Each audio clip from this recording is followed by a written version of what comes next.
Hey everyone, Scott here from Peak Prosper. I have Erik from McCall, Idaho with me today, an awesome adventurous skier and wildland firefighter. And today we're going to be talking about how, while working together, Erik went from heartbroken, depressed, and lost in life to reigniting his love for life, adventure, and his career. But I'm getting a little ahead of myself. Erik, let's kick it off with this, man. Could you please briefly introduce yourself and what you're all about? Yeah, thanks, Scott. My name's Erik. I am a wildland firefighter, smoke jumper with the U.S. Forest Service. And I spend my winters coaching alpine ski racing. So I'm up here in McCall, Idaho, and skiing at Brundage, coaching 10 to 12-year-old kids in alpine racing. Yeah, that's so awesome, Erik. Tell me a little more about firefighting, man. What's that like, and what do you do? Yeah, to sum it up, a lot of people confuse it with structural firefighting. Not even close, not even the same thing, man. We're out in the forest, right, suppressing the forest fires that you see on the news every summer. It's a lot of backbreaking work. It's tough, it's grinding, and it's nonstop. A lot of people don't know how physically demanding and mentally demanding it is. You go on an assignment, you'll be gone for 2 weeks, maybe 3 weeks before you get 2 days off. And then you're going to go back out and do the same thing. So it's really tough. You're carrying, your pack around all day, 45 pounds on average. Some of the crew, they're carrying chainsaws. The rest of the crew's carrying all their hand tools. And yeah, we're digging fire line. The approach is to remove all the fuel in front of the approaching fire. And you're digging it down to mineral soil, so there's really nothing left to burn. So it's just hard work. You're cutting trees, moving brush all day, and working in tandem with air tankers, helicopters for water drops.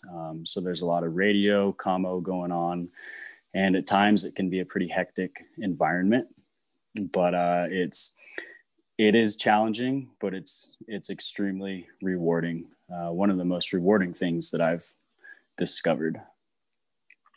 Now, Erik, how do you access the wildfires? Do you drive into them? Do you ride a helicopter? Do you jump out of helicopters? Like, how do you get to the source of the fire that you're working on?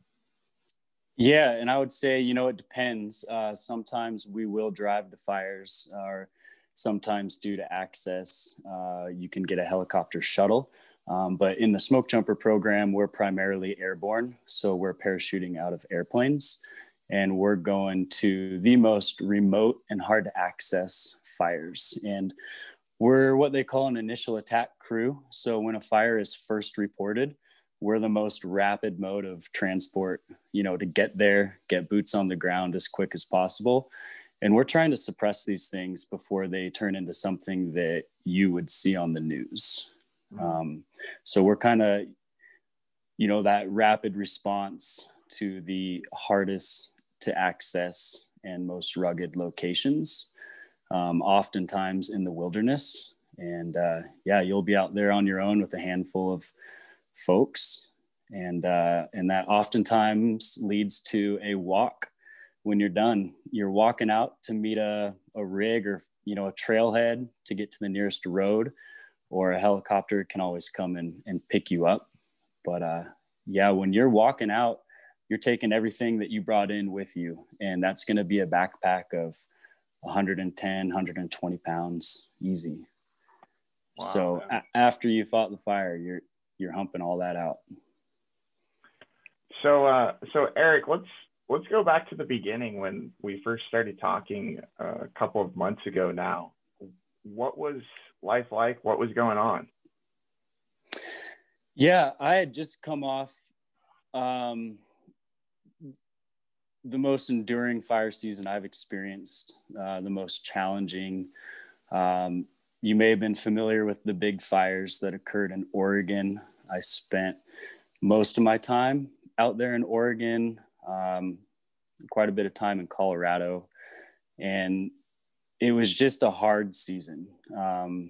Everything from the environment, the smoke, was horrible. There was, 10-day period that you didn't see the sun and you were just stuck in this smoke. 200 yards of viz at best.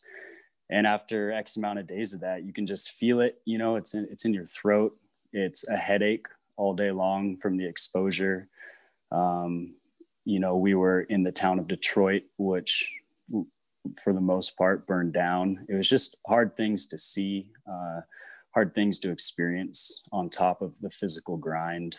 And the whole time you're out there, right, you're away from your families, your loved ones, you're often out of cell phone service. It's a mental and physical grind. So coming off of that, you're going from 100 miles an hour to you get laid off and then it's 0 miles an hour. So that transition is brutal. And you do look forward to it. Oh, I'm going to have all this time off. But when it actually hits, it hits hard. And it's the most depressing time and challenging time for a lot of wildland firefighters. And unfortunately, a time that it's the time frame where wildland firefighters will unfortunately commit suicide. It's just the darkest days. And you're going into this period where, the days are dark. It's November, December, and it can just be a tough transition. And for me, it was definitely, mentally challenging and certainly caused some depression. So, Erik, you're literally going from a hero on the front lines to, what you would say, zero in a very short period of time. How are you feeling as a result of that rapid transition? It really is a shock to the system. And then you got to remember, usually a lot of guys, right, we're going to go travel. We've planned this time, we're buying a ticket and we're getting out of Dodge, if you will. We're not going to sit around on the couch and relax and take it easy. We got to go find a warm beach or, go to Japan or something. But COVID this year, remember COVID. So, what that caused, people were already shut down. People were holed up, the social scenes were closed up. So now you're adding that on top of this abrupt transition from fire season to the shoulder season. And I didn't buy any tickets to go anywhere, a lot of people didn't travel. We didn't do our usual getaway mental break that we do. So that was tough. You ended up staying home and staying indoors. And that's not where we thrive by any means. What were some of the personal challenges that you were dealing with a couple of months ago? You're just coming off fire and you had some personal challenges that you were presented with in life as well. I did. Yeah, I was actually on my last fire assignment of the year. We were wrapping things up, going home, and we were going to be done. And very limited cell phone service on this particular fire. We were actually up on the Mount Hood National Forest, which is home for me. So that was awesome.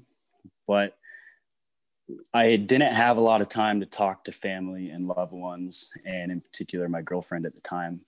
When I came home, she was gone.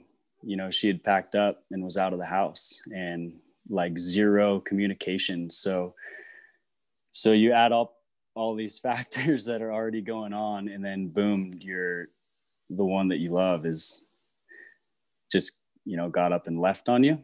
So that was a lot of heartache and a lot of confusion in trying to understand what was going on, why, and it just put me inside my head, just burning these unproductive circles of thoughts and emotions that really ended up just completely tearing me apart from the inside out.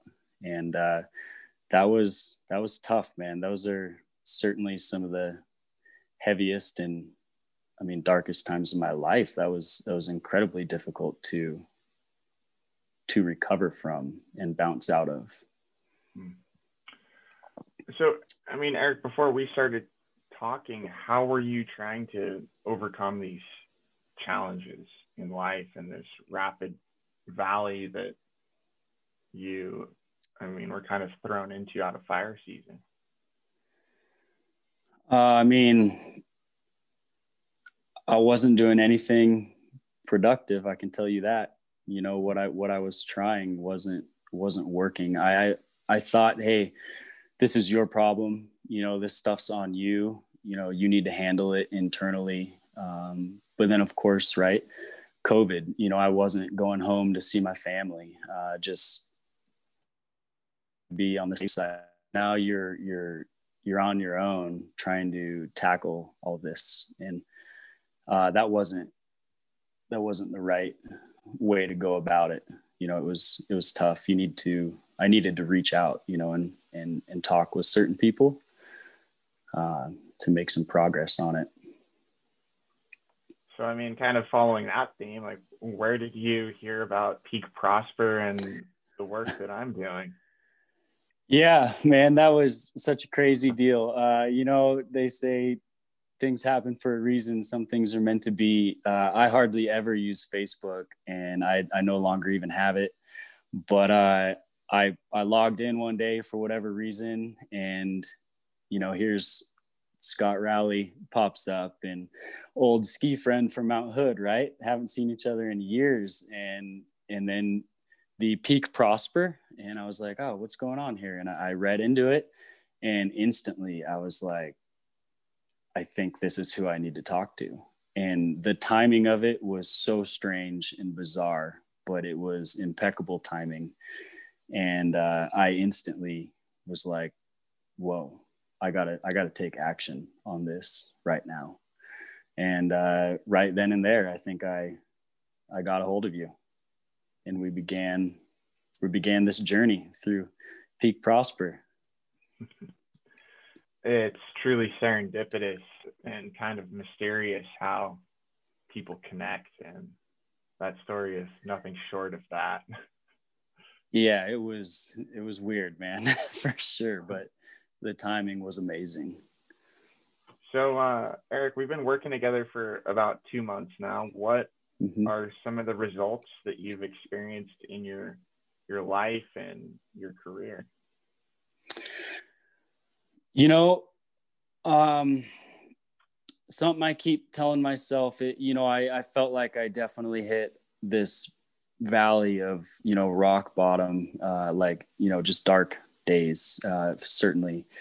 And once we started working together, you know, I told myself, hey man, I felt like I was starting over. Like, where do I even begin? You know, I was totally lost. Like, I don't even know how to begin again. And where do you take that first step? But then I realized, like, hey man, you're not starting over. You're starting from experience, you know? And I think pain and even dark times and heartache, I mean, those are some of the greatest teachers of all time. And you have to listen to that stuff, you know, and in a way accept it and acknowledge it.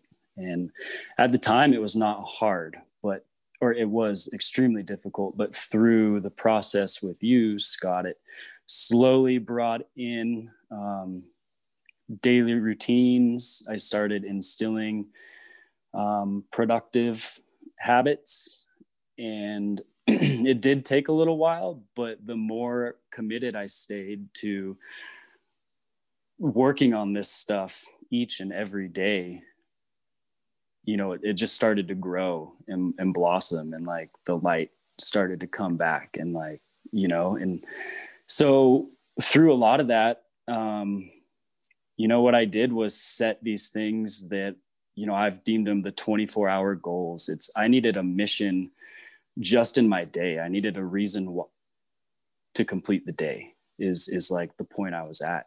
And so I started setting these goals like, hey man, you have these missions to do today.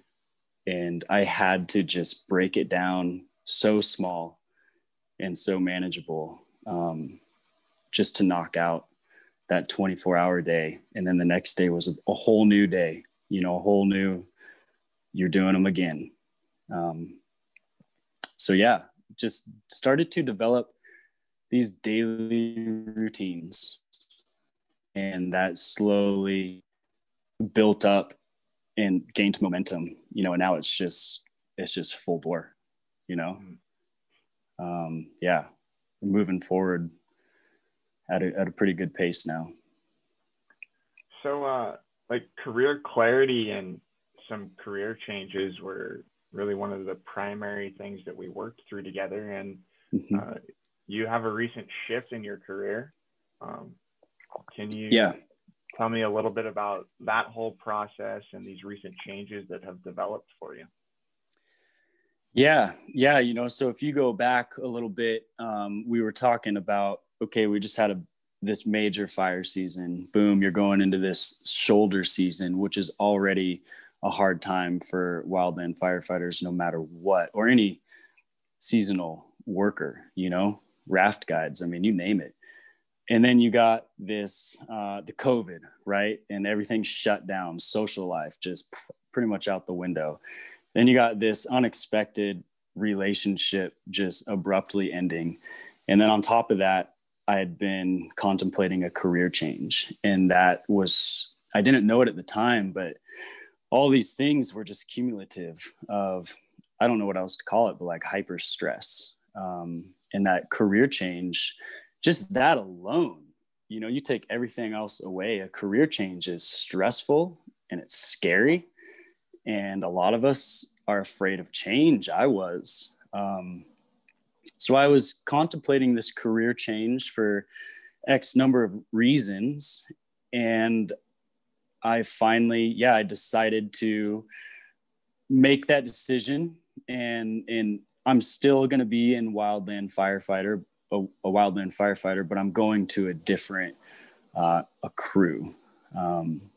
So yeah, I'll be joining a hotshot crew with more of a leadership role, which is definitely what I've been looking for. It's a sense of responsibility, and for me in fire, you can prove yourself after a number of years that you can swing a hand tool or proficiently run a chainsaw. You prove all that backbreaking work. It's like, okay, next, give me the leadership responsibility, give me the decision-making responsibility, let me look after and be responsible for, the crew that's doing that hard work. So I just wanted that next level challenge of a little bit more, I guess, that management leadership side of things, if you will. But, and I was considering just leaving fire altogether and throw it out the window, something totally different. And you and I talked about it, and at one point we boiled it down to maybe I really wasn't ready to leave fire, but I just needed a change in that field, which was the case. And when I made that decision to change and I accepted the new job, I instantly knew. I was just like, yes, that was it. That was the right decision. Erik, we go through a process together called the Path to Inner Peace. And I'd love to hear a little bit about the effect that has had on your emotional balance and just how you feel about yourself and how you talk to yourself about yourself now. Yeah, the path to inner peace. When we started talking, I had none. I had no self-love. I had no self-compassion. I was blaming myself for everything. I was hating myself for everything. And through our process, and I know it's probably cliche because everybody talks about it, but I mean, twice a day, man, I meditate. and it is phenomenal. And I wasn't doing it before. And what it's doing for me now is amazing.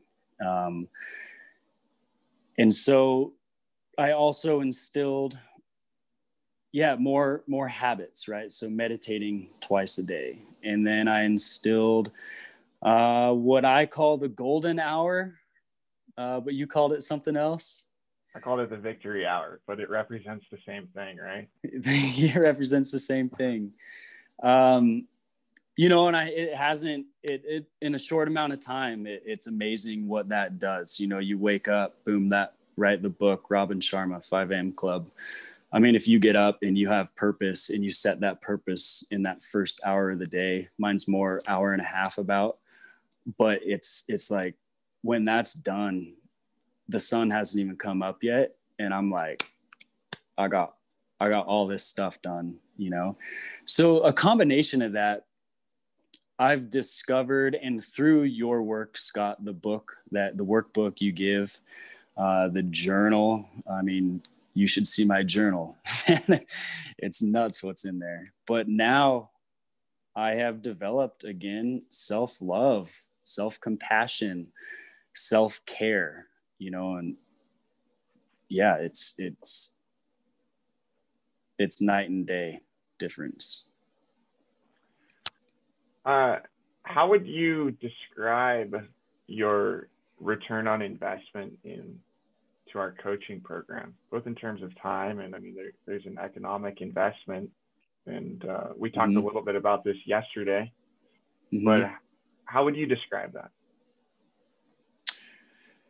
Return on investment. I mean, I've never invested that much in myself. But I knew it was, when we started this program, I was like, doesn't matter. Like, we're doing it. This needs to happen. And that return on investment it's inside, man. It's internal. And it just, I have that return is clarity, peace of mind, direction, focus, and just the pursuit of being alive and what's the next adventure. You can't fall stagnant and stale and just let yourself be suppressed by whatever's going on. You need to learn from that situation, acknowledge it, which, it's going to be extremely painful. But you got to face it, and at the time I was suppressing it, right? Alcohol, smoking pot, suppress it. I don't want to feel it, put it away. But now none of that is involved in my life, and I fully embrace all those thoughts and emotions. And now it's just clear-headed. And so the return on that investment is invaluable. It's inner peace is what it has brought me. Amazing, man. Yeah. Kind of going back in our conversation, but I mean, why did you decide to work with me? You could have worked with a therapist or another coach, or tried to read another book and work through this alone. Like, why did you decide to work with me? I explored your Facebook page a little bit. I watched a couple of those videos you have on there and what those guys had to say, and kind of what they talked about. I was like, man, maybe this is something that's kind of up my alley. But on top of that, your content related, and I knew, I was like, man, this could be helpful. But more than that,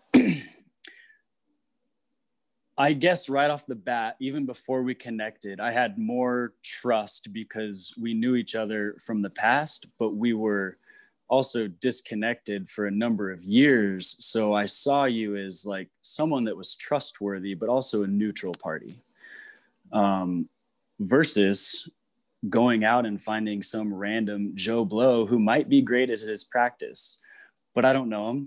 And it would have taken time to build trust. And right off the bat, I was like, no questions asked, man. Like, open communication, trust, this is this is going to be the right decision.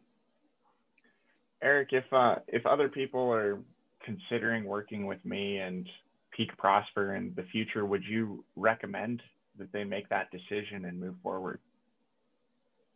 Absolutely. We just don't invest in ourselves enough, and we spend money on cars or whatever, however you want to appear, whatever you want to wear, that name brand, or I don't know, you name it. But when was the last time you invested into yourself? And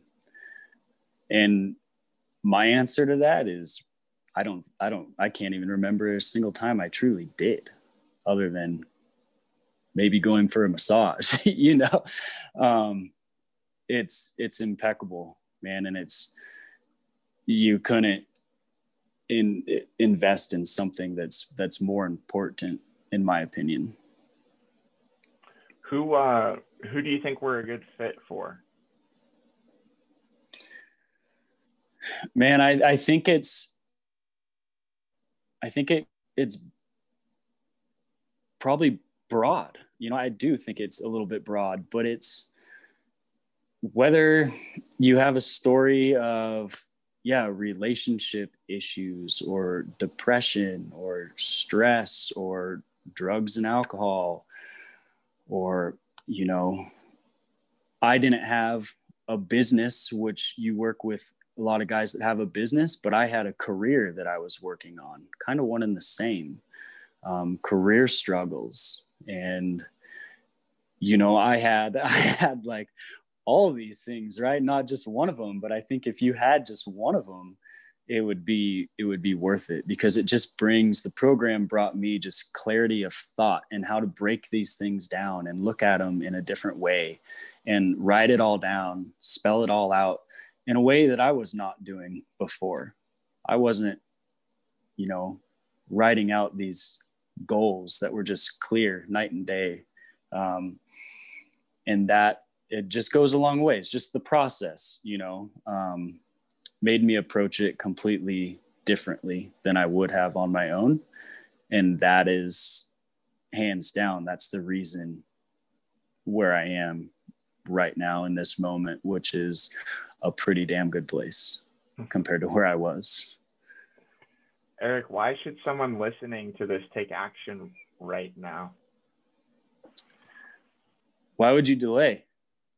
I mean, the clock is ticking, we're only getting, I like to always remind myself, hey, one day you're going to die. So why would you waste a moment right now? Seconds are precious. Time is precious, and I have, before I've put some stuff like this off and it just did nothing, but it was so unproductive, and you gotta, if you're going through something, you gotta reach out and tackle it right now and learn from it, grow from it, move forward onto the next thing. There's no time to waste, because we don't have that much time. So you gotta, as they say, fix your shit and carry on and keep living life, man, because it's up to you to build the life of your dreams, and you have to figure out a way to grab hold of that and learn, grow, move forward. It's the only option. Wise words, man. Well, I wouldn't have told you that a couple months ago. Hey, Erik, I want to thank you for your time today and the opportunity to work with you. And cool. Yeah, bye everyone. Likewise, it's been a pleasure, Scott.